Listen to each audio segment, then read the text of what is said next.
Hello and welcome to At the 55, your home for U Sports football. Me and Tom are back on the mics with a short break from the Exit Meeting series where we are bringing you a very special interview with a young man who just got off a year tearing it up at the U Sports level. And we're going to talk about where his football career is taken to him now and so much more. But first, Tom, how the heck are you doing, my friend? Man, we've got such a special guest here. I could not be doing any better. You talk about a kid that came into Canada for 1 year and tore it up. Was a part of the number one offense in the country, led the conference in touchdowns, completion percentage, passing efficiency, and so many other categories from the very highest of tops. The number one quarterback who is now taking his talents down to the Kentucky Wildcats. Cal Wither joins the podcast. Cal, how are you doing on this fine day? I'm good, guys. I appreciate you guys having me. I'm excited. Always watching the show, so it's cool to be on And that means a lot to hear, and it is so cool for us having you on. And Cal, we're obviously going to talk about a bit your football journey, your time at Laurier, what you're expecting with the upcoming year in Kentucky, and everything and anything in between. But I kind of want to start with a little bit of your experience thus far in your young football career, having played on both sides of the border and frankly, even your time growing up playing at Football North, getting to play in the States a lot. And I ask all that, or I bring all that up in talking about some of the differences between American and Canadian football. As we know, the CFL is in the process of going through some changes with the game. But I was wondering from your perspective, and particularly from the quarterback perspective, having to know what all 12 players on offense is doing, having to have a really intimate understanding of defenses. What are some of the things when you think about American versus Canadian football that stand out to you? What are some of the things you like maybe better about one game or the other? And how do you just compare your experiences getting to play in both? Yeah, so I think the biggest kind of differences, at least for me, growing up, obviously playing Football North, going to Ohio, everything I kind of did was 11 man, that 50 or the smaller field, like no waggle. So really got used to that, kind of got accustomed to the American game. And then that year coming back to Laurier, like the first day I was like, oh my God, like what is going on? Because like I see it on TV, like you watch CFL, like Mhm. I'll watch some U Sports games. I had friends playing in U Sports, and you get out there and you're like, oh my God, like who's this 12th guy on the field? Like, what's he doing? So that took a little bit of getting accustomed to, but having Coach Galloway, like when I was there, like we kind of grinded throughout the year. Me, Coach Galloway, Coach Falls, throughout the summer of kind of getting that adjustment done and kind of learning. But for me, I think the 12th guy, the field being bigger was like a little crazy at first. Like obviously I had thrown on it when I come back to Canada, but it was kind of my first time really running like an offense on that field. So like trying to throw a field hitch, I was like, oh my God, that's really far. But like it was I get used to it. But no, like I loved the Canadian game, obviously love the American game as well. But I think for me, like the 12th guy, like that kind of screwed me up at first. I'm so used to like, okay, I'm seeing this. Like I'm seeing the nickel here, I'm seeing the safety inside of him. I'm thinking this is gonna happen, and then it's like, oh wait, there's the 12th guy. So there's a little bit of differences, but it's all at the end of the day, it's football. So like football is kind of like I always say, football's football. If you can do it, you can do it. Mhm. No, 100%, man. Well, it's phenomenal getting a chance to speak to yourself. Obviously, you played, you did some amazing things at Laurier, but even before that, because of the great relationships that I have with Coach Galloway and Coach Fultz and everybody else, I'm talking to them into the offseason when you get announced you're coming to Laurier. And Galloway's coming to me being like, I had to like kick him out of my office a lot of times because the dude just wanted to live in there during the summer. You were doing throws with the guys who were there. You were constantly meeting with him. And one of the things that I was the most impressed by, I had a chance to come out to training camp, day one of training camp. You run hurry up offense and call all of your own plays. That doesn't happen. Like a first year quarterback coming back, playing the American game, coming to the Canadian game, and you are so comfortable with the offense that you can call your entire plays up and down the field. That's truly incredible here. So, talk a little bit about what your process was like going from the American game to the Canadian game in that off season, the one off season that you had to get used to the 12th man and a new playbook and new players. Yeah. So it's funny enough, I actually only got to Laurier in June, so I really only had June and July. Damn. But I kind of had the mentality of like I'm going to be all in on this. Um, and so literally every day was like go throw with Falls, go meet with Coach Galloway, study more. Like I'm in the office all day, all night. and that was kind of the approach I wanted to have about it because I wanted not only to be all in and have a great year, be successful, but I wanted the guys to kind of see that. Like to me, I thought if I want these guys on this team to respect me, accept me, I'm coming in late. I'm coming in June. They're going to see that with my work ethic. And to me, it was like I need to be all in on this. They need to see that because that's the only way I'm going to get this team around me and be a part of this team. So yeah, I was really fortunate. Like Coach Galloway, I took a lot of his time, and he's awesome. Like great offensive mind. He really helped me understand it, and I think we kind of viewed football a lot in a similar way. But yeah, fire drill when quarterbacks calling plays, that's my favorite thing. Like I love calling my own plays. I love like Coach Galley, phenomenal play caller. I just love going out there and calling my own plays. I'm just like, let me just run what I like. But no, it's awesome. Like I was kind of all in on it. Like I just wanted to be not only the best player I could be, but the best teammate and show these guys like, hey, I'm really serious about this. Because obviously there's a little bit like when you come back from the States, I feel like some people think you might just try to come in and be like, hey, I was at this school, like I'm trying to big dog some other, and I didn't want that approach, and I didn't want anybody to think that. So I just tried to like come in and just kind of lay, not only say lay low, but like just be cool and get to know the guys more than anything and show them that I was really serious. Well, I want to stick with the Coach Galley aspect of it all. My former offense coordinator from Guelph, he's obviously, we were such big fans of what he's been doing at Laurier and so happy for him getting the head coaching job. And one of the things, whether it was your year with him or watching him work with Taylor all those years, is really trying to put quarterbacks in a situation where you can have a defensive player in conflict and letting you essentially make the play based on how the defense adjusts to it. And you already talked a little bit about how that 12th man was a little bit of what took maybe some of the most adjusting or was one of the biggest changes. How was it playing in his system specifically where he's giving you the keys to the car and being able to say, here are your reads. We trust you with the talent you have, with the skill you have and the athleticism to make the right plays. Was that like a liberating style of football to play as like, you compare it to other systems you've been in? Was that a style that you enjoyed doing? What was it like just generally being in his offense, having that much responsibility, but getting to, be able to do so much stuff? Yeah, I loved it. I think it was definitely very different from the system that I was in at that was the system I was in at Ohio. But I really loved it. Like the way he kind of gives you the reins. And I remember like as weeks went on throughout the season, like he was like I was getting more and more and more to do. And more I guess more responsibility within the offense, and more ability to kind of check things and hey, like he's like, if you like that, do that, right? And I think he had a lot of trust, and I think that's kind of what you need as a quarterback, if an offense coordinator or a play caller, if they trust you and you're going to make the right decision, then that kind of gives me the confidence to be able to go out there and make not only make plays but make good decisions, knowing that hey, even if I mess up, I know he's going to trust me to make it to do the right thing on the next play. Mhm. Well, while I definitely want to dive a whole lot more into your time at Laurier, there's so many aspects of that I'm excited to talk about. I wanted to talk about your entire football journey here and starting off things at Football North. And I think a lot of people, certainly in the GTA in Ontario and even across the country, have heard of Football North in some kind of capacity, but maybe aren't 100% certain on what that really means or entails to be a part of a team that constantly goes down to the States and trying to showcase your stuff. So if you can just describe what your experience was like at Football North with Jamie Lalonde. And I'm not sure if Larry Justanis was still down there as well when you were there or Yeah, not, but yeah, what's, he was there when I was there. yeah. So what was that process like?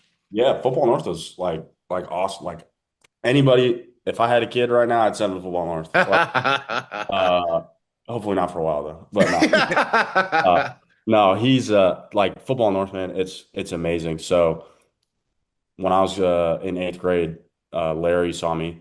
Kind of was like I was 5'7", 120 pounds going into ninth grade. And Larry was like, "Look, like you're not going to play, but in 5 years you're going to be good." And we kind of took that leap of faith, as a family, saying like, "Hey, this is what I want to do. I want to go play Division 1." And obviously getting that opportunity and getting to be in that program. But it's like, man, that prepares you for college. Like being there, you're working out, you got study hall, you got meetings, like everything is like set up around kind of your schedule to be a football player and prepare you for the next level. And then obviously going to the States and traveling. you're playing all the top teams, right? Like then there's so many eyes on those guys now. Like I'm seeing, how it is now. I'm like, damn, I wish it was like that 7 years or 5 years ago when I was there. Like Yeah. that would have been awesome. But no, I had an amazing experience. Like they really truly care about their guys. Like, Jamie, the head coach over there, super close with him. He is like truly one of a kind, like cares about his players, just loves being able to help young football players. And if I would recommend Football North to anyone, like honestly. I lived in Waterloo, would take the bus every day. I'd take 3 buses from Waterloo to Mississauga every day. And it was just like it was a grind, but if you really want it, like that's the place to go. Mhm. Now you mentioned your relationship with Coach Lalonde, but you brought up as well Coach Justanis still being a part of the program when you first got there. What was your relationship with him? Obviously, one of the Canadian quarterbacks that's had the most success being able to play, at the highest levels. And he's people who've worked with him, and I got to work with him a little bit during my time at Guelph through SST, and like know how intense of a competitor he is for a Canadian quarterback like yourself coming up and having someone like that to be able to show you the ropes, kind of, maybe at times give you the tough, the tough love that you might need. What was that like getting to work with someone like that who's had so much success at the position you play? Yeah, Larry's he was like a dad to me. Like he was like I remember my last, game at Football North, and me and him like had our little moment, and he was like a second dad to me. He's awesome. Still talk to Larry to this day. Obviously he's no like kind of out of Football North now, kind of doing his own thing, living in the States, but still talk to him. Great guy. Obviously having him and having someone that had kind of been in the position that I wanted to get to was amazing for my development. And like, he did care. I know Larry cared a lot about me, and he always kind of put my best foot forward. And he obviously like ran the program really well, and kind of helped bring Football North to what it is now. But like having him as just a kind of a person to be a mentor to me, and obviously he was our head coach, but to me, like he worked with the quarterbacks, he was like a mentor, and Larry, like that's my guy. Yeah. Well, I had a chance. My dad actually knew Larry as well. So when I was coming up and I started in grade 9, I started working out at SST, and I knew him for a long time. And what he'd do for me is he'd bring me in with some of the CFL guys at times if I was up like free on a Friday or something like that. And I'm coming in and I'm looking around like, hey, that's Mike O'Shea over there, or that's like unbelievable CFLers who are playing, and I'm just this 14, 15, 16-year-old kid, and Larry's looking at me like a psychopath, being like, if you want to play, this is what's going to take.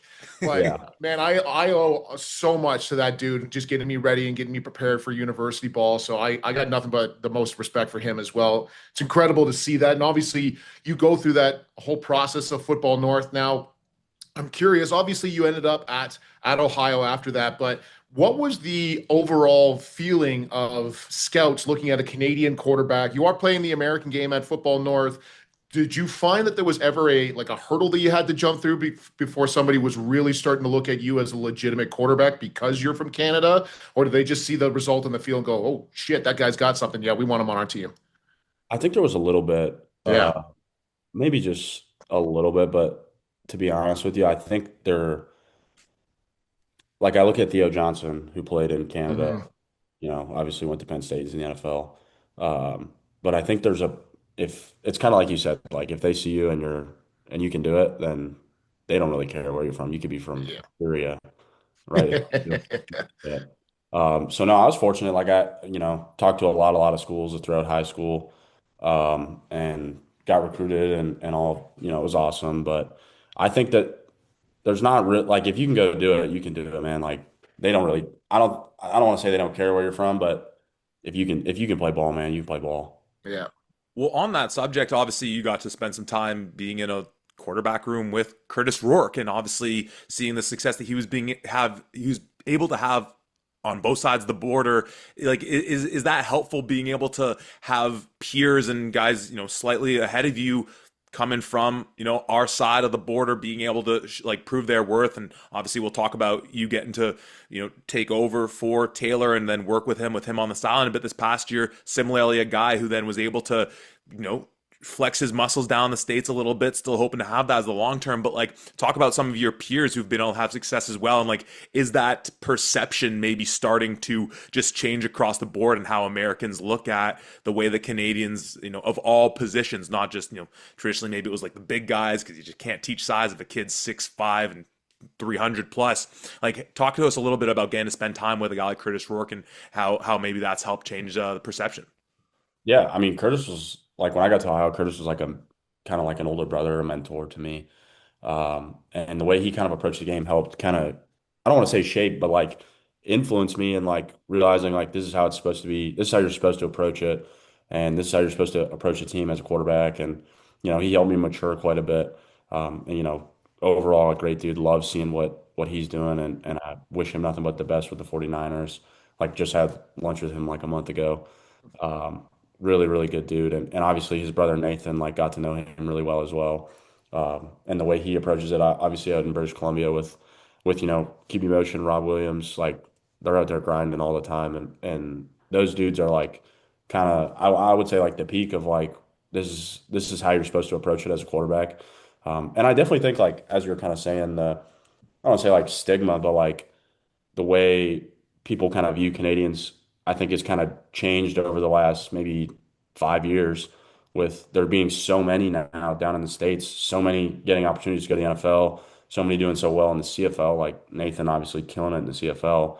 And then you got dudes in the NFL like Alec and there's so many guys in the NFL now that are Canadian. One of my closest friends, Kyle, like playing with the Bears. I think there's two Canadian O linemen in Chicago on the Chicago Bears. Like Mm. there's so many amazing opportunities going out for these guys, and I think that the I want to say I definitely think the view is changing. Like people are realizing up in Canada, like there's some good football players. Certainly. And while I think the quality of the athletes in Canada are just getting better and better as things kind of go on, I can also, when I'm looking around, trying to recognize, obviously I was an offensive lineman, so it's not like I'm really paying attention to the quarterback development when I was younger. But looking around and being like, there's not all that much unless you want to go to like a university camp versus now where you've got guys that I know somebody you've worked out with and my former guy, Will Finch. And the way that he's doing his thing, Finchy was one of my quarterbacks. I think it was only for 1 year or two when we were playing Burlington Stampeders. But I don't know how you feel, Zach. Once you're my quarterback, you're my guy. You're my guy for life. That's my dude. But talk a little bit about your experience with Finch, because obviously talking about developing quarterbacks, you're reading and you're understanding, but just the throwing mechanics that he's teaching, from what I've heard from other people as well, is slightly different than what they used to be, the big over the head versus the quick side action kind of thing. Or obviously you'd be able to explain this a whole lot better than I could, but what's your relationship like with Finch? How has he helped you in your football journey as well? Yeah, so I trained with Finch like pretty early on, probably like freshman year, like all a bunch throughout high school, and then Mhm. me and him have a great relationship. Like, well, when I was back at Laurier, we used to like we would go get lunch like every week. Like Nice. he's running camps. I'd love like to come out and help, and like Keegan Hall, another guy that's working Mhm. with him. And the three of us we'd go get lunch and like go train some quarterbacks, and like I would just come out and like I just loved ball. Like I just wanted to be out there with them, and like I was like, hey, I just want to come out and like be there. You know what I mean? Like I just love what you guys are doing. And they're like Will's a great guy, like really stand up dude. And the way he kind of teaches quarterbacks like in Ontario, like he's probably the best, like he's the best guy out there.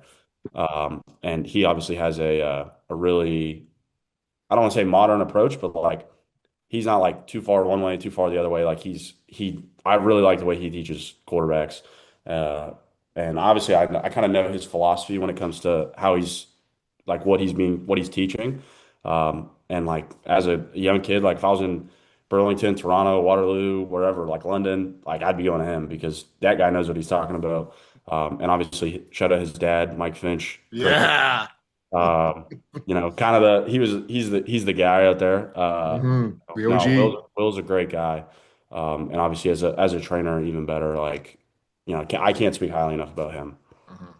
Now, Cal, we talked a little bit about the transition into the Canadian game, coming back to the U Sports, getting to play with Coach Galley, his philosophy, but you also got to come into a roster. And like, this isn't to put aside what a triumphant effort it was for you, as you mentioned, coming in June, being able to learn all the ins and outs of Galley's playbook, but you get to pick up the reins of an offense where you get, number 4, give me more. Ethan Jordan, eventual Heck Crichton Award winner, Laomi Oja Talayo. You got Ryan Hughes, Jackson Stebbings, Ryan Spate. Like, talk to us, and then not to mention all the the great O line, all the weapons in the backfield. Like, you must have felt like a kid in a candy shop getting to go into this offense as you're learning the terminology and everything that Galley wants you to do. I mean, like, there are some other immensely talented programs that theoretically you could have picked, but I mean, doggone it, like from a quarterback's perspective, in addition to Galley and Falls being there, like the treasure chest was like, my goodness, like talk to us about what the tools were you got to step in with.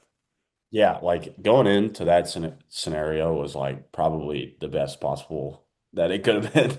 Yeah. Having obviously, we got to talk about him, having EJ was just awesome. Like, not only is he a great football player, he's just a great dude. Like, EJ and I are good friends, and getting to be around him and seeing the way he kind of understood football, and the connection that me and him kind of built over that whole year was awesome. Like, just we'd talk about things and we'd both be on the same page, and it was really awesome. And then obviously, like RY is so special.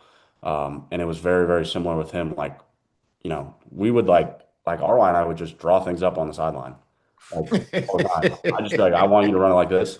I'd be like, hey, I know this turf field isn't great. Like, I want you to run it like this. And we'd run it and he'd score. Like, he was so good, like special, special talent. And then obviously, like, talk about the O line, like Cody Blackshaw, stud. He made my life so much easier because he was so smart, right? Mhm. Probably one of the best alignment I've been around, and obviously just smart and a really, really good dude. And then you talk about Galloway and then Falls. Like, Falls is my guy. Yeah. Love, like, I would just go sit in his office and we just talk. We just hang out. I'd just be bothered with him. Like, yeah, all those dudes, like just this scenario, the situation to go into that was like a perfect storm for me. Yeah, 100%. I'll never forget. We were at the home opener at Guelph, watching you guys in that first game, and of course, Guelph's rocking, or Zach's rocking his red and black for his boys and out and supporting. But the entire kind of conversation, whether it's coming from us or not, is looking at you being like, this is the new quarterback coming into this new system. He's looked good in training camp, but how is he going to do and how is he going to play? And it's all this stuff. And then early on, you hit that crossing route to EJ and he takes it 70 yards up the sidelines, and you go, that takes off so much pressure for you so that you can still, your pinpoint accuracy with the football is phenomenal. But at times when you can just lay it off in a really easy route, have your guy take it and just go do his thing, that's got to take so much pressure off of you. And especially, I think one of the biggest differences from the American game to the Canadian game, and obviously you can correct me if I'm wrong here, is you don't have to call out protections anymore. You've got an offensive line in front of you that's helping to call things out and helping to understand things. And like you mentioned, Cody Blackshaw doing his thing at that center position. So you're coming into a team that's already went to a Vanier Cup last year and coming back. And there's so much pressure around, well, who's going to replace Taylor Elgersma? He's the Heck Crichton. He's this and that, and whatever. And you've got probably the best dude you could possibly hope for to try to replace a dude like that in yourself. But all of the other guys that are around you, talk about how they help to try to make your life a little bit easier. And was there a lot of differences, like I mentioned, I assumed anyways, you were calling the protections when you were out at Ohio versus coming here and not having to worry about that? Yeah, no, I was calling them there, and that was like the biggest hurdle getting into Hmm. when I got to college was like learning that because I was like, oh my God, like protections, like I didn't know we did do that. Like, no, that was like really what helped me like over time, like learning that it helped me learn so much more about like defensive recognition and Mhm. just like football in general, like being able to do that. And then obviously coming there and having a guy like Cody to be able to take that off my plate was awesome. You talk about EJ and Guelph, like fourth play of the game. Like when I threw that and I watched him run, I literally go, yeah, we should probably throw to that guy a little more. Like probably just get him the ball. And obviously, like having him, having RY, like you talk about Jackson Stebbings. super, super smart. Like you talk about guys like that. Like those are the dudes that make my life a lot easier. Tayshaun Jackson, like Darian Mhm. Bassett-Cadden, like super, super smart guys. Like when I have to go back there and it's like I don't have to tell you what to do because you know what you're doing. And obviously there's times like I'm telling them what to do. They're telling me what like I'm like we have a long play and I come off, I'm like, hey, what's play? Like what was play? Like guys like that. Like everybody's kind of helping everybody and like they're making my life easier. I'm hoping I'm making their life easier. But having like a group around you like that where everybody's smart, everybody knows what they're doing, everybody cares about one another. Like that's truly where like I think you can flourish as a team and as a player. Cal, I'm gonna say some numbers. You're gonna say the game I'm talking about here.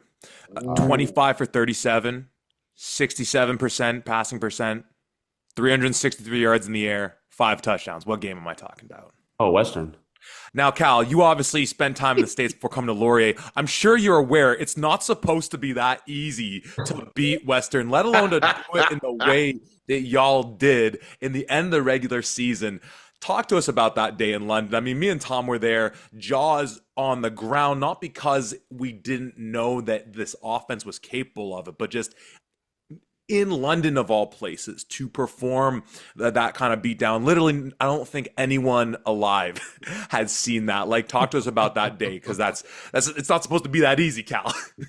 Yeah, no, I mean, it's not, no, it's never easy. Like, but I will say, like, coming back, like, obviously, I grew up going to like Battle of Waterloo, and like, Mhm. growing up living in KW, and you never really, I didn't really, I mean, I knew that they were kind of like rivals, but I was never like too immersed in that.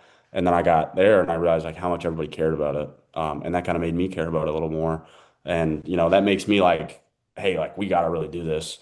Um, and I remember like we're getting up and I'm like, yeah, we just got to keep like we got to put the dagger in. Like we got to keep going. Like and man, just seeing like everybody like on the team and how everyone felt after that game and how excited everyone was, like great moment. Like probably one of my favorite games of the year watching, bunch of their fans leave the stands. That's pretty awesome. And obviously, like all credit to them, they were a great team. Like, I met a bunch of them at the All Canadian Awards, and Mhm. great dudes like Jackson McKay, like going to Arkansas, like that's awesome. Like, Mhm. like good, great for him. No, they had there's some good dudes over there, and that was a fun week for sure. Yeah. Well, Zach and I again are in the house for that one, and I don't the entire time our mouths are open like this doesn't happen to Western. Oh my God, this is incredible. But the game that I specifically wanted to ask you about, the one that I think you were the closest to potentially dropping, was that Ottawa game. You guys travel to Ottawa, and yes, I know I figured that this is going to be a bit of a sore spot, but again, you show out, you do your thing in the first half, you score 30 points, and then don't score again in the second half with them creeping back, and the final score in that one is 30 to 24. Walk me through a little bit of what happened there. I mean, obviously you guys are really humming on all cylinders in that first half. In the second quarter alone, you scored 21 points. But did they have a lockdown defense? What ended up happening in that second half and in that game in general? Yeah, I mean, honestly, I think we probably could put up like 70 in that game. Like we were, yeah, we were dealing for sure. And we felt really good. I think, and occasionally I think this happened a couple times. Like we had a habit of like getting up like real early and like, we're up 30 points, we're up 25, whatever, how many. Mhm. And we kind of had the like, oh, we're up so much that we would kind of eventually start shooting ourselves in the foot. And I think we did that a couple times, but Ottawa was obviously the most stressful one, where we kind of got, we're up and it's like we're making mental mistakes. We're like not as locked in. We're like, oh, like this is game's over, right? Mhm. It's never over. And fortunately, shout out to our defense. Like they came up with that big stop. I was on the sideline like, oh my God, like we gotta make this tackle. Like, no, that was a crazy game. Like credit to them for making a great comeback and making it a hell of a football game. But no, we definitely that was like I don't like it was just we're beating ourselves. Like we're sometimes you kind of do that and you get up and you think, oh, game's over, and but it's never really over. Well, You were able to stave off the comeback in that one. We got to talk about the matchup with Queens though this year because early in the season you go into their house, you put up 47 on a team that obviously, as we saw, fast forwarding to the Eights Cup, touted maybe the best defense in the OUA, and that defense is really what came up big. So those turnovers were huge for them. I mean, what are sort of your just memories of that day in at Laurier at the end of the year? Yeah, no, I mean, I was obviously like, not ideal, but Fair. it was honestly kind of like a perfect storm. Like that was what Falk and Mhm. I talked about after the game was just like, man, like sometimes it just doesn't go your way, and like you got to kind of accept that. Like it was one of those ones I was like, we're at halftime, and like dudes are like, "Are you good?" I'm like, "I'm fine." Like Mhm. it's just not going our way right now. But like you look at it at the end, like final score, we made a great comeback, and obviously never quit. Like I was like, "Hey, I might throw 10 picks today. I don't care. I'm gonna go swinging." Like that's just kind of the mentality I kind of had at it. And I think that there's times where like, it's just not gonna go your way. And obviously, haven't beat them in the regular season, but at the end of the day, it really only mattered at the end of the year. No, I mean it's credit to them, like great game. They obviously made some good plays and probably got lucky a couple times, but no, I mean it's all good. Like I'm just doesn't always go your way sometimes. Although I don't know if best defense might be Laurier. Just Yeah. That's no, that's fantastic. But yeah, you look at that game, and obviously there's a number of things. I mean, I still remember watching. There's I think it was a screen pass that was out to Tayshawn Jackson. The ball gets popped immediately up in the air, right into Justin Pace's arms, and Pace did a hell of a job just being by the ball, and he picked up a couple of those interceptions just because they popped off somebody and he was able to grab it, kind of thing. But certainly seems like you're in quicksand there, especially in that first half. All of those things that are happening. But what's the messaging at halftime? Because, like you mentioned, you come back in that game. And I don't think people truly understand. Well, yes, you did come up short. How difficult it is to have a half like that, to stay locked in and still be able to come back and almost win a game like that. So, like, what's messaging? What are you thinking in your head? What are you talking to the team about? Like, what was that like for you? yeah, I mean it's definitely difficult. Like when you look at you have like what four interceptions in the first half, and you're down what was it like 27 points. Like that's tough. Like you're in a Yeah. spot, but it's kind of like hey. Our backs against the wall. Like we're this is the last game. Like we could walk out of here and this team will never play again. And to me, like part of my French, like this is I was just in there like, hey, fuck it. Like I'm gonna like we're gonna go swinging. Like I'm gonna Mhm. die out here just swinging. I don't care if I throw 10 picks and we fumble the ball 5 times. Like I don't care if it's the last play of the game. We are going to go out swinging because I'm not going to just roll over and let this happen. Um, and that was kind of the mentality we had to have. Like our backs against the wall. Like, are we just going to like roll over and let it go? Like, oh, cool. Like, yeah, great season, guys. Like, okay, Mhm. cheers. Like, have congrats. No, like, we're going to go out there and like we're just going to let it all loose. Like, what do we Mhm. got to lose? Um, God, I'm getting a little fired up right now. It's just like like we don't got nothing to lose. Like let's just go out there and just do our thing. Like if it doesn't go our way, it doesn't go our way. But I don't want to die. I don't want. I don't want to leave this game going. Hey, I didn't give it everything I had. So Mhm. Mhm. Now, Cal, I want to talk a little bit about your decision going down to Kentucky, and it's one of those. It's a school where there is a fairly interesting connection with Canada. Not just obviously we can look at former MVP and Shea Gilgis, but your fellow KW man in Jamal Murray. From the basketball standpoint, and we're obviously in a time where we've seen another very prominent basketball school have a lot of success at the football level with Indiana with last year. Talk to us a little bit about that connection with some of our fellow Canadians having gone down to the Wildcats, and as well getting to think about being at a school where basketball is the traditional sport there, but what is it like for you taking over at a program where you're looking to follow in like the Hoosiers footsteps of saying we'll play it all, it doesn't matter what you think of us. yeah, no, definitely. I mean, basketball's been huge here at Kentucky. I think when you look at guys that sent to the NBA and the championships they brought, like obviously a phenomenal basketball program. But coming here, like, and seeing how much they care about football and, the changes that are being made, obviously with Coach Stein, Coach Sloan, Coach Bateman coming in, all these guys, all these new guys, and it's kind of like a new era here.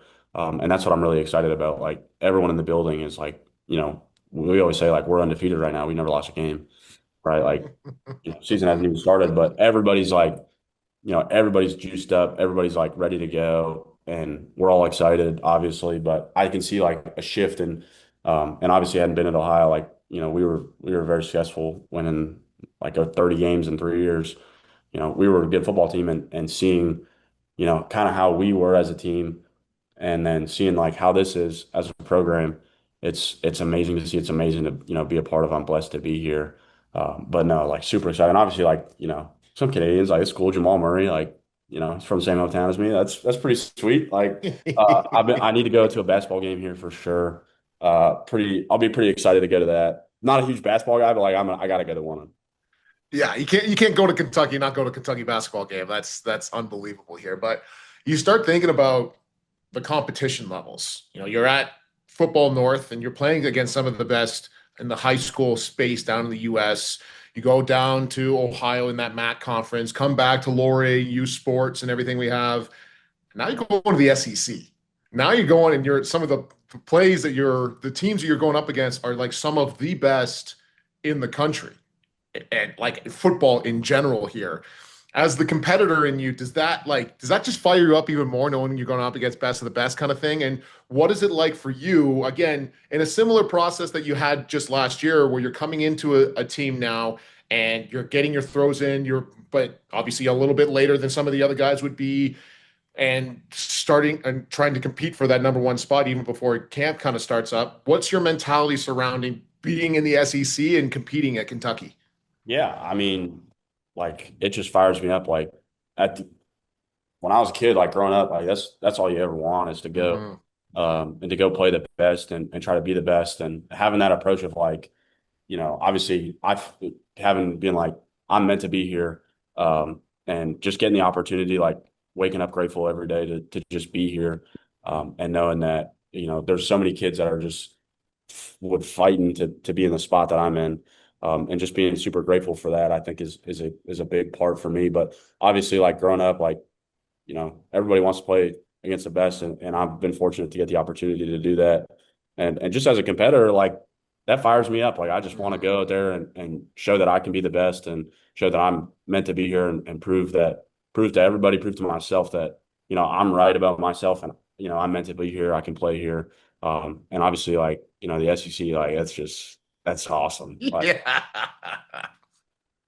With staying on that timeline, like what are the games that you're most excited to be a part when you think about the history and the tradition in that conference, or what are the teams that obviously at the end of the day your focus is Kentucky Wildcat football, but there must be part of you where there's certain teams where you're like, yeah, but it's pretty cool that that's the team we're facing off of. I mean, yeah. we've all been kids and even as adults watching these blue blood programs and the history of it. What kind of thoughts, what kind of excitement does that conjure for you?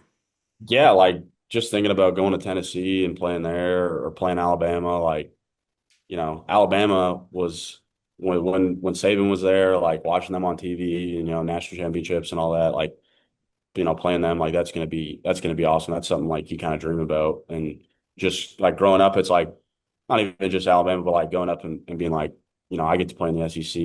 And obviously it's such a amazing program here. I'm really excited. Honestly, the thing I'm most fired up for is getting to see Kroger Field lit up and doing all the fun. There's blackout games and whiteout games and all that stuff. Like just being a part of this program, like I'm so grateful and I'm so excited to just see Kroger Field lit up and all the fans and like it's gonna be amazing. I'm super excited for our season and I think we're gonna be good. Yeah. Now, obviously, getting a chance to speak with Taylor Elgersma as well, talking to him about his experience, being that kid who played in Canada, stayed in Canada, then coming down to the States, there were some of those eye-opening moments.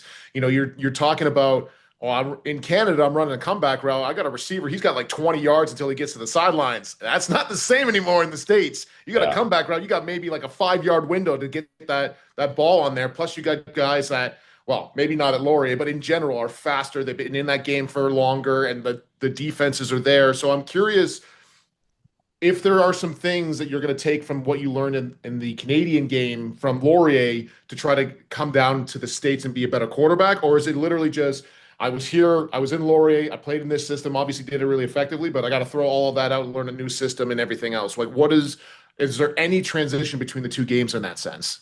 Yeah, I don't think it's like a completely different thing. Like kind of was saying earlier, like football's football. Like Hmm. I take things that I learned at Ohio. I'm gonna take things that I learned at Football North, Laurier, and obviously, hopefully, be able to take it and have it translate to here and being successful here.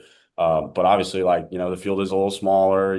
Dudes are pretty fast down here. So yeah, it's like there's definitely a bit of an adjustment period when it comes to that stuff. But no, it's there's no matter what, like football's football. I'm gonna take stuff that I learned from Galloway and Falls and Jamie and my coaches at Ohio and hopefully be able to kind of combine that all together and have it translate to down here.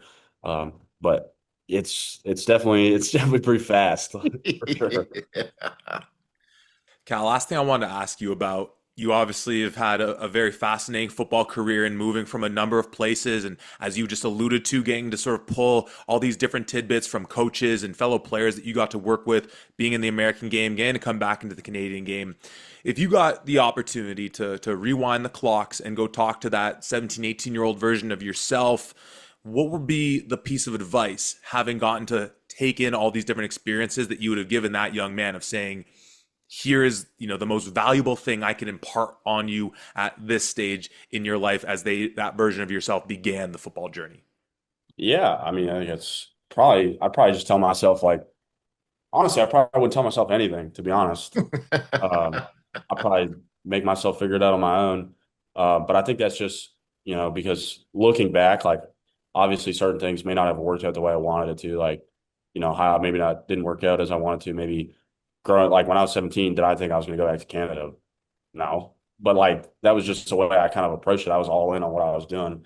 Um, and having the opportunity to do that, having the opportunity to go back to Laurier is what got me to go play to Kentucky and get me down here. So I think looking back, like I'm so grateful for, obviously the great times, the playing, the playing the Westerns, like stuff like that. Like that's awesome. Like I'm so grateful for that. But I'm also grateful for, the adversity, the negative moments, the times that were really tough where I was like, hey, I don't know if I want to keep playing.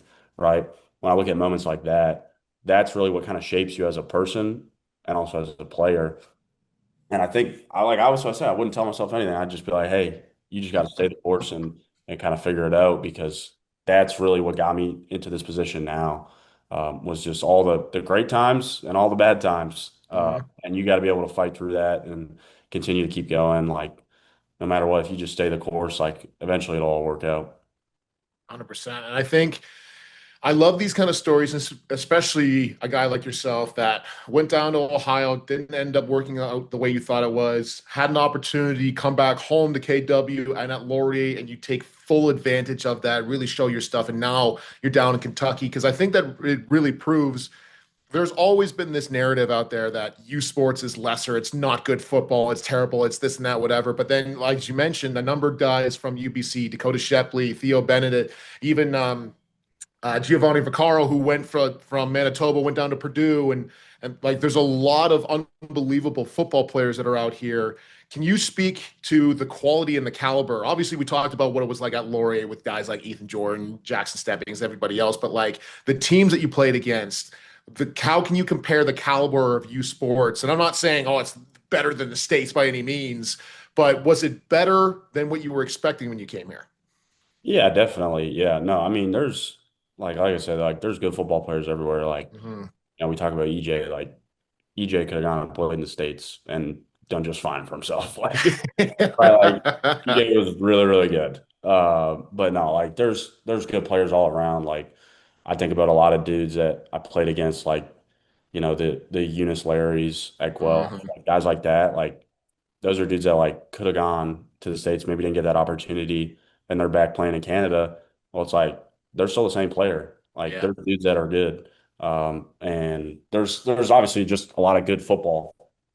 But like, there's a lot of dudes like guys that maybe you didn't get your opportunity, maybe you're a little undersized, just under recruited, but you're still the same player. And back in Canada, like there's definitely some good dudes, definitely some ballers up there. And you are certainly one of them. Cal, we can't thank you enough for taking the time to join us today talking about your journey. I do think we need to get a Go Big Blue before we fully sign off, so the floor is all yours, sir. Yeah, go Big Blue, BBN. Let's go Cats. Love it. Cal, again, thank you so much for joining us. It was a pleasure getting to watch you year at Laurier, getting to watch your football career. As you mentioned, all the things that you've gotten to learn, just being able to just learn from it all. And we look forward to seeing what you do down in the SEC with the big boys down south. I appreciate it, guys. Thanks for having me. Anytime, man. Once again, that's Cal Wither, now quarterback with the Kentucky Wildcats. That was an awesome conversation. We'll be back with the Exit Meeting series, talking a little AUS football right here at the 55.